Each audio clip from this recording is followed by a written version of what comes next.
नमस्कार, मैं हूं विद्यासागर। स्वागत है आप सभी का आज महाराष्ट्र में। और बुलेटिन में सबसे पहले बात करेंगे मुंबई में इस वक्त जो कोरोना को लेकर हाहाकार मचा हुआ है। कोरोना मामले में लगातार हो रही बढ़ोतरी। 24 घंटे में कुल 58,952 नए मामले सामने आए हैं।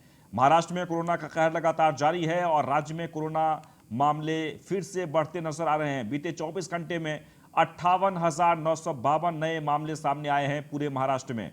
278 कोरोना रोगियों की मौत हो चुकी है, जबकि राज्य स्वास्थ्य विभाग के आंकड़ों के अनुसार बीते 24 घंटों की बात करें तो कुल 9,931 नए केस सामने आए हैं। बता दें कि ठाणे जिले में 18,676, नासिक जिले में 8,309 सहित पुणे जिले में 9,909 नए मामले सामने आए हैं।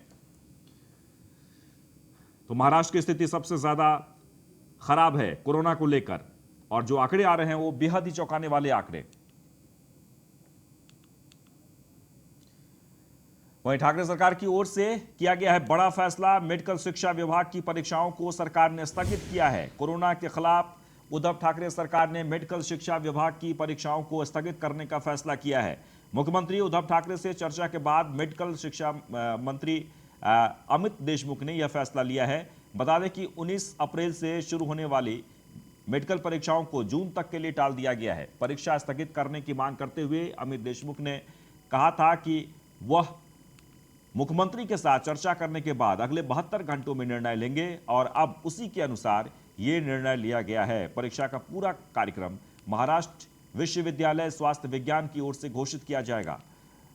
देशमुख ने इसके बारे में ट्वीट करते हुए कहा कि 19 अप्रैल से Maharashtra university of health sciences की ओर से आयोजित की जाने वाली मेडिकल छात्रों की परीक्षाएं मुख्यमंत्री से चर्चा के बाद जून में आयोजित की जाएंगी।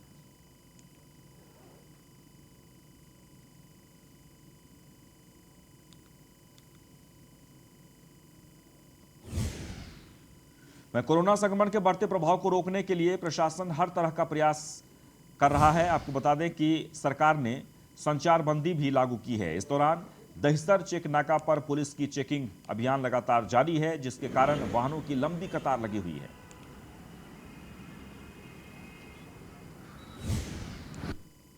मुंबई सहित पूरे महाराष्ट्र में लॉकडाउन लगा दिया गया है। आप देख सकते हो इस वक्त मैं मुंबई के दहिसर चेक नाके पे खड़ा हूँ।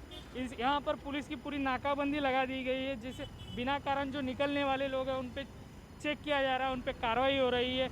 जैसे मेडिकल के नाम पर कोई लोग निकल रहे हैं तो कोई बैंकों के नाम पर निकल रहे हैं। ये पूरी चेकिंग के बाद ही उनको छोड़ा जा रहा है। आप देख सकते हैं किस तरह से यहाँ पे चेक हो रहा है। हर रिक्शे, ऑटो हो या कार हो या बाइकर हो, जिनके आइडेंटिटी कार्ड ना हो तो उन्हें उनके गाड़ियों को जब्त किया जा रहा है। आप देख सकते हैं पूरी तरह से ये चेक नाके का एरिया है। यहाँ पर पूरे पुलिस की टीम तैनात है। यहाँ पर उनके कार्रवाई और नियमों का पालन करके कार्रवाई की जा रही है। वीडियो जर्नलिस्ट सुरेंद्र के साथ अर्जुन, न्यूज़ 1 इंडिया, मुंबई से। तो पनवेल नगर निगम में कोरोना की बढ़ती संख्या को देखते हुए कुछ नए इंतजाम भी किए गए हैं। नगर निगम क्षेत्र में मरीजों की स्थिति, ऑक्सीजन और टीकाकरण को लेकर पनवेल नगर निगम के आयुक्त सुधाकर देशमुख ने न्यूज़ 1 इंडिया संवाददाता मनोज भिंगारडे से खास बातचीत की है। पनवेल नगर निगम में बढ़ती कोरोना की संख्या बढ़ रही है। अब तक जो है 42,000 के ऊपर संख्या गई हुई। आज न्यूज़ 1 इंडिया के साथ पनवेल नगर निगम के आयुक्त सुधाकर देशमुख जी जुड़े हैं, उनसे ही सीधे बातचीत करते हैं। सर, कैसी परिस्थिति है अभी पनवेल में? सर, आप पूरे राज्य में आप देखते हो कि ऑक्सीजन की कमतरता है या कुछ वेंटिलेटर या बेड नहीं मिल रहे, ऐसी कुछ है, तो अपने पनवेल में क्या स्थिति है?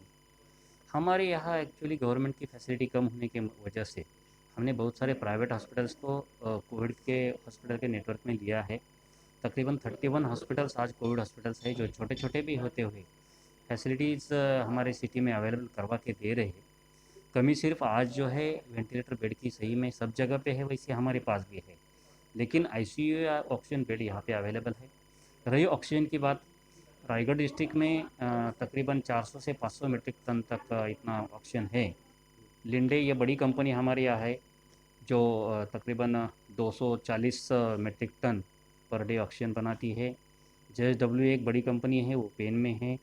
फिर हमारा दूसरा थाना डिस्ट्रिक्ट में मुरबाड में भी एक कंपनी है, जो लिंडे की दूसरी विंग है, वहाँ पे भी ऑक्सीजन बनती है। तो रायगढ़ में जो शॉर्टेज है वो सब जगह पे कैटर करने की वजह से टेम्प्रेरी शॉर्टेज आ जाता है, मगर बहुत अच्छी तरीके से यहाँ पे ऑक्सीजन अवेलेबिलिटी है। आज तक तो उसको मैनेज कर रहे हैं हम लोग और सब जगह पे वो चल रहा है। यहाँ टीकाकरण की अभी कैसी स्थिति है? कितने लोगों तक पहुँच रही है टीकाकरण?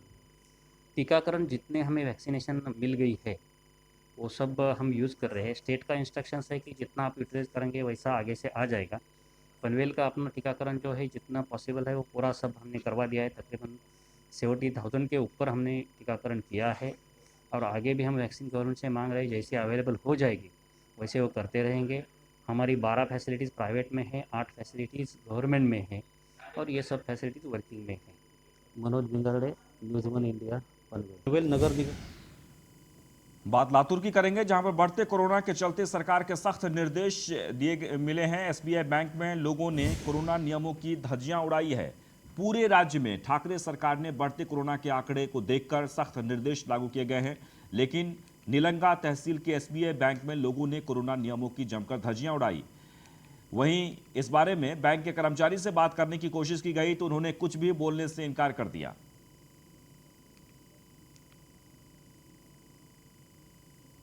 निलंगा तहसील के एसबीआई बैंक के सामने आज यहाँ पे बैंक के ग्राहकों ने यहाँ पे कलम 144 का उल्लंघन किया है। एसबीआई बैंक के अधिकारी कर्मचारी यहाँ पे ध्यान नहीं दे रहे हैं। क्या इस वजह से कोरोना महामारी बढ़ नहीं जा रही है? न्यूज़ वन इंडिया के लिए लातूर से किशोर सोनकांबे।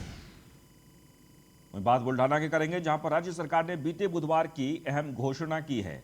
सरकार की ओर से 15 दिनों की तालाबंदी का ऐलान हुआ है। राज्य सरकार ने बीते बुधवार से राज्य भर में 15 दिनों के लिए तालाबंदी की घोषणा की है, जिसका बुल्ढाना जिले के लोगों ने अच्छा समर्थन नहीं किया है। यहां के व्यापारी सरकार के फैसले से काफी नाराज नजर आ रहे हैं।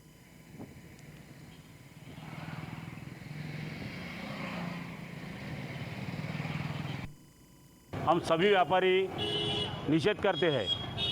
फिलहाल लॉकडाउन की कोई आवश्यकता नहीं है। लोगों के धंधे पानी नहीं है, व्यवसाय लोगों के बंद करे जाते हैं, जबरन लोगों के दुकानों के फ़ोटो निकाले जाते हैं, गुने दाखिल करे जा रहे हैं, लेकिन अपने सोर्सेज कुछ बढ़ाया नहीं है। फिलहाल तो इंजेक्शन की व्यवस्था नहीं है, बेड की व्यवस्था नहीं है। पेशेंट चेक कर रहे हैं, उनका कई दिनों तक के पॉजिटिव नेगेटिव का कोई रिपोर्ट नहीं आ रहा है। इतना होने के बाद में सिर्फ लॉकडाउन पर जोर दिया जा रहा है। ये मैन पावर जो लॉकडाउन बंद करने में खर्चा किया जा रहा है, इतना ही अगर सोर्सेस अगर पेशेंट ढूंढने में अगर लगाया तो कुछ हद तक के लॉकडाउन पर कोरोना पर कुछ हद तक के रोक लगाई जाती है। लेकिन गवर्नमेंट उसकी तरफ ध्यान ना देते हुए सिर्फ और सिर्फ व्यापारियों की दुकानें किस तरह बंद रखी जाती है इस पर ही ध्यान दे रही है। इसका पुरजोर हम विरोध करते हैं। हम सभी व्यापारी।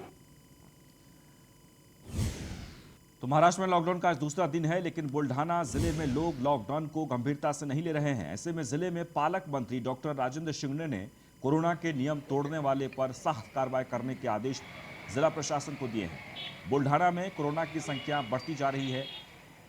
जिला प्रशासन ने कहा कि कड़ा लॉकडाउन लगा दिया है, बावजूद इसके लोग कोरोना के नियमों का पालन नहीं कर पा रहे हैं। व्यापारी दुकानें खोल रहे हैं। पुलिस प्रशासन द्वारा शहर के जिन व्यापारियों ने दुकानें बंद नहीं की, ऐसे व्यापारी पर दंडात्मक कार्रवाई करने के निर्देश दिए गए हैं। साथ ही स्टेट बैंक ऑफ इंडिया शाखा शेगांव पर लोगों ने कोरोना के नियम तोड़कर लंबी कतार लगाई। नियमों को गंभीरता से न लेते हुए लोग कोरोना नियमों की धज्जियां उड़ा रहे हैं। ऐसे में अब जो कोरोना के नियम नहीं मानेंगे उन पर जिला प्रशासन सख्त कार्रवाई करे।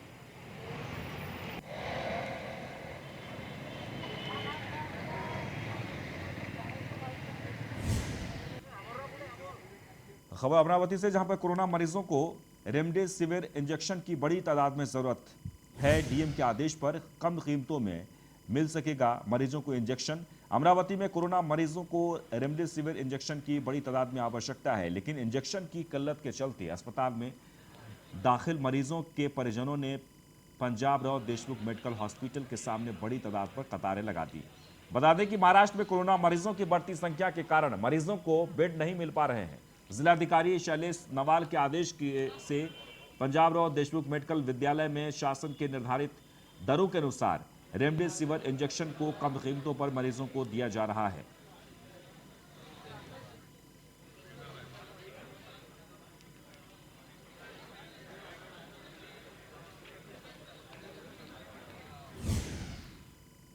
तो तालाबंदी का समर्थन कर रहे लोग सड़कों पर एक्शन मोड में पुलिस दिख रही है। आपको बता दें कि राज्य सरकार ने बुधवार से राज्य भर में 15 दिनों के लिए तालाबंदी की घोषणा की है। राज्य में कोरोना की दूसरी लहर में रोगियों की संख्या दिन प्रतिदिन बढ़ रही है।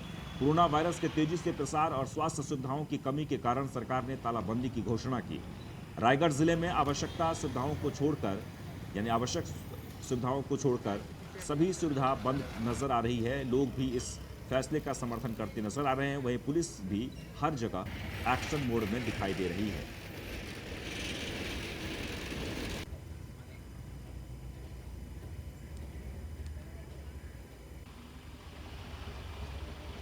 रायगढ़ की तस्वीर है जहां पर ब्रेक द चेन की तस्वीर आप देख सकते हैं। सड़कों पर सन्नाटा है। कुछ जगहों पर लोग कोरोना नियमों का पालन नहीं करते नजर आए, लेकिन पुलिस के द्वारा सख्ती बरती जा रही है।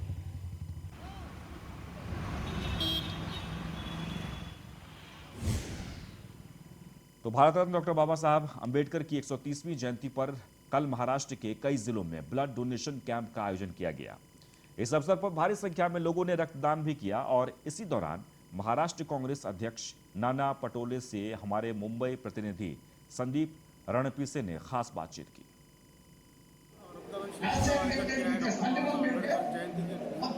अपने साथ नाना पटोले जी महाराष्ट्र के अध्यक्ष, इनसे ही बात करते हैं। रक्तदान शिविर का आयोजन किया है। महात्मा ज्योतिबा फुले का 11 तारीख को उनका जन्म था और आज डॉक्टर बाबा साहेब अम्बेडकर का जन्मदिन। इन दोनों महापुरुष के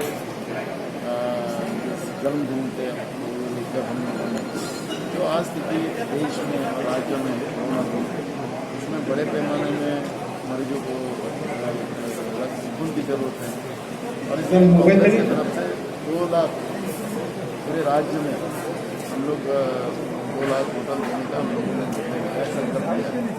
आज से ये शुरू हुआ है और ये पूरा 1 सप्ताह चलेगा और इस तरह से पूरे राज्य के मरीजों को, कोरोना के जो मरीज हैं, जो गरजू है, उनको ब्लड डोनेशन के माध्यम से मदद करना कि लसीकरण का माहौल है। प्रधानमंत्री ने कहा था कि लसीकरण का माहौल करना चाहिए, मगर आज कांग्रेस ने रक्तदान शिविर का माहौल करके एक अलग ही प्रयास यहाँ पे किया है। मुंबई से संदीप रणपी से। औरंगाबाद जिले में जारी लॉकडाउन के बीच उस्मानपुर परिसर में फिरोज खान नाम के सैलून चालक को दुकान खोलने को लेकर पुलिस द्वारा पिटाई की गई, जिससे उसकी मौत हो गई। इस घटना के बाद सैलून चालक फिरोज की मौत के लिए उसके परिवार वालों ने पुलिस को दोषी मानकर उनके खिलाफ सख्त कार्रवाई की मांग की है। इस घटना के बाद काफी देर तक उस्मानपुरा थाना परिसर में तनाव व्याप्त रहा। मामले को गंभीरता से लेते हुए सांसद इम्तियाज जलील ने घटनास्थल पहुंचकर नागरिकों को समझाया।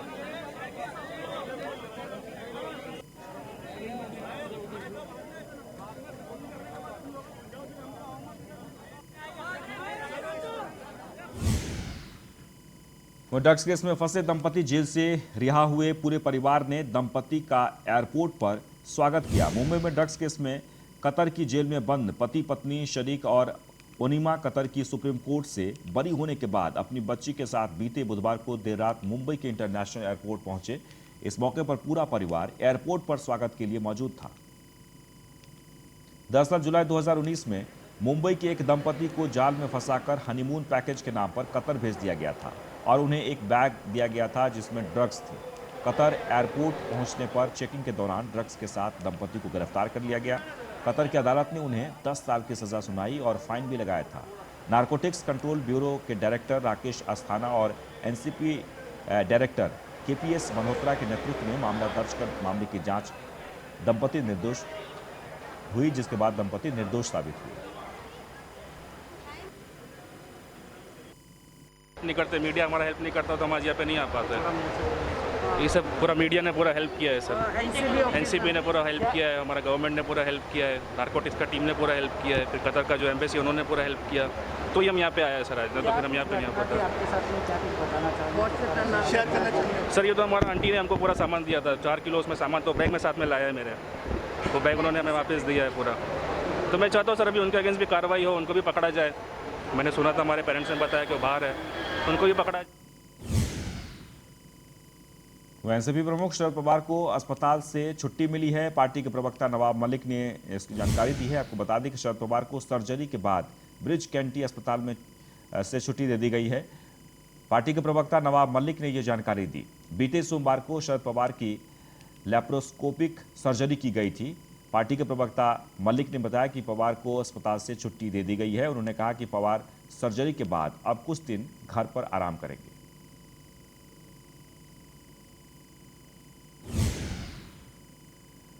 और खबर उरण से है, जहां पर पुल गिरने से दर्दनाक हादसा हुआ है। हादसे के दौरान बाइक सवार युवक की मौत हो गई है। रायगढ़ जिले में सिडको उरण पुल के गिरने से बड़ा हादसा हुआ है। हादसे में एक बाइक सवार युवक गंभीर रूप से जख्मी हो गया। इलाज के दौरान युवक की मौत हो गई है। बता दें कि पुल जैसे विकास कार्यों के माध्यम से खाड़ी क्षेत्र में सड़कों को जोड़ने के लिए कई छोटे और बड़े पुल बनाए गए हैं। इन्हीं में से एक लेन पुल जो कि कुछ साल पहले बनाया गया था, वो अचानक गिर गया और एक दर्दनाक हादसा हो गया।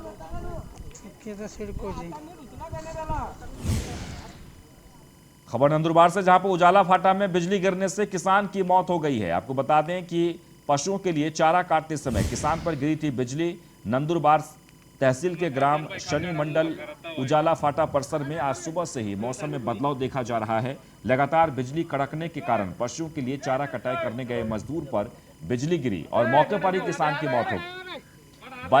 32 साल के मृतक का नाम रविंद्र भिल बताया जा रहा है।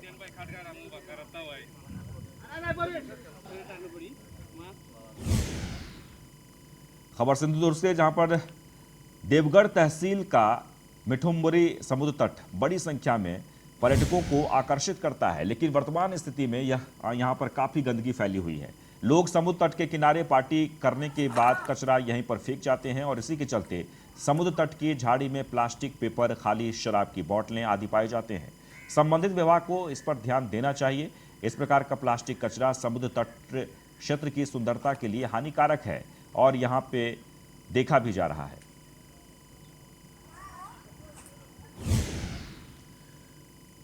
वहीं महाराष्ट्र के मराठवाड़ा और विदर्भ में मोटरसाइकिल चोरी करने वाले मामा भांजे की जोड़ी का हिंगोली पुलिस ने पर्दाफाश किया है। साथ ही हिंगोली पुलिस ने उनके पास से 29 मोटरसाइकिल भी बरामद किए हैं। मोटरसाइकिल की चोरी करके उनके जाली दस्तावेज बनाना और चेचिस नंबर में छेड़छाड़ करके वह मोटरसाइकिल बेचने वाले मामा भांजे की जोड़ी का पर्दाफाश हो गया है। फिलहाल इस मामले में कार्रवाई चल रही है।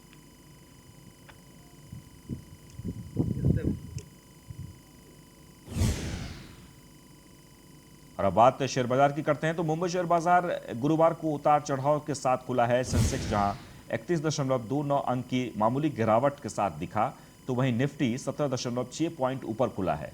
फिलहाल शेयर बाजार सेंसेक्स 265 पॉइंट नीचे 48,278 पर और निफ्टी 68 पॉइंट नीचे 14,436 पर कारोबार कर रहे हैं। ट्रेडिंग के दौरान सेंसेक्स दिन के सबसे निचले स्तर 48,010 अंक और निफ्टी 14,353 पॉइंट तक भी फिसला है। सेंसेक्स में शामिल 30 में से 23 शेयरों में गिरावट है।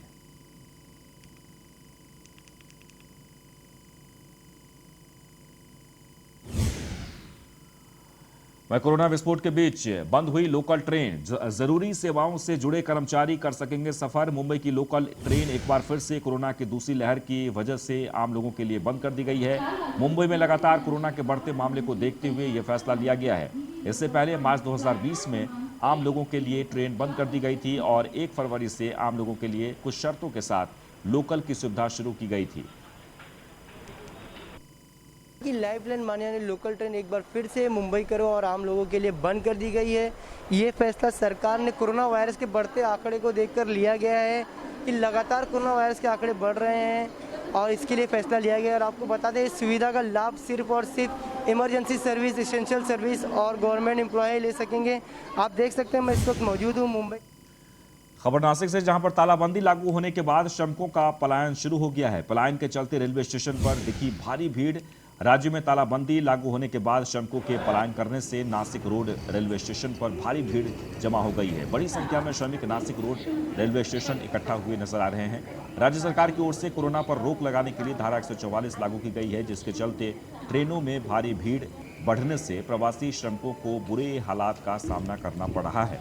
आपको बता दें कि बिना टिकट कंफर्मेशन के रेलवे स्टेशन में प्रवेश करने की अनुमति नहीं है।